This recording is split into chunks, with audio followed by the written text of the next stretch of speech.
I suppose Fish Creek Brigade in general is a small brigade, like many CFA brigades. We've got some unique skills along with firefighting. We also do road crash rescue as well. Obviously at Fish Creek we're more a rural sort of area, but we're generally a more populated with tourists, particularly like with Easter coming up. On one hand, it probably hasn't affected it much, but then on the other hand, it has, in that we can no longer do our weekly training that we do. We're not catching up with our members as frequently as we do. We all generally love catching up with one another every Thursday night and going through training, and then catching up with a cuppa afterwards and just checking in with each other generally anyway, which we're struggling to do. So I think it's affected it that way, that we're having to try and find different means to catch up with each other. And with that ageing population, a lot of them are not too tech savvy as well, so it's difficult trying to catch up with everyone without using the internet.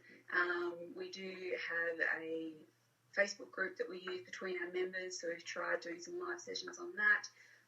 And tonight we are trying teleconference for the first time, so hopefully that works well.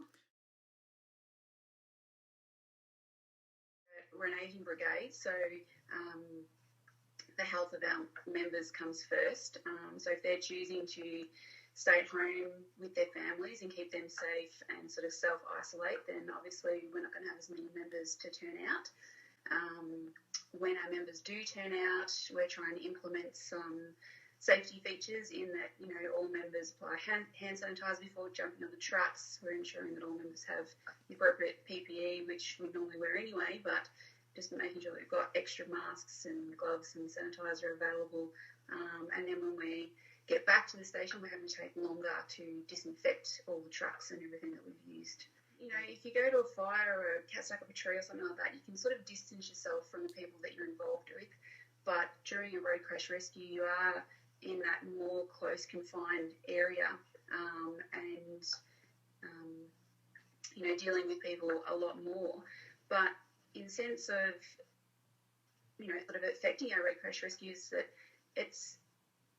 if we go to a fire and say our members can't respond because they're at home self-isolating, the nearest fire brigade just doing normal fire isn't that far away. But with road crash rescue, it can be probably at least 45 minutes before another rescue can come to our area. So if our members get sick, or if they're choosing to stay at home to self-isolate and keep safe anyway, then we're going to struggle to get that rescue truck out the door, and it's going to be a long time before another brigade can come and help out in our area. I think pretty well, myself. I've actually just started a month's leave, which is great. Unfortunately, I couldn't go on my holiday, but I am looking forward to spending the time at home with my family and just reconnecting, getting to know the ones that I love on a different level. Everyone has these heightened emotions at the moment, and they're not sure that, whether they can identify them or they're not sure what they're feeling. And it's hard, but I think we all just need to enjoy the things that we do have now, like being able to spend time with our families and stuff like that.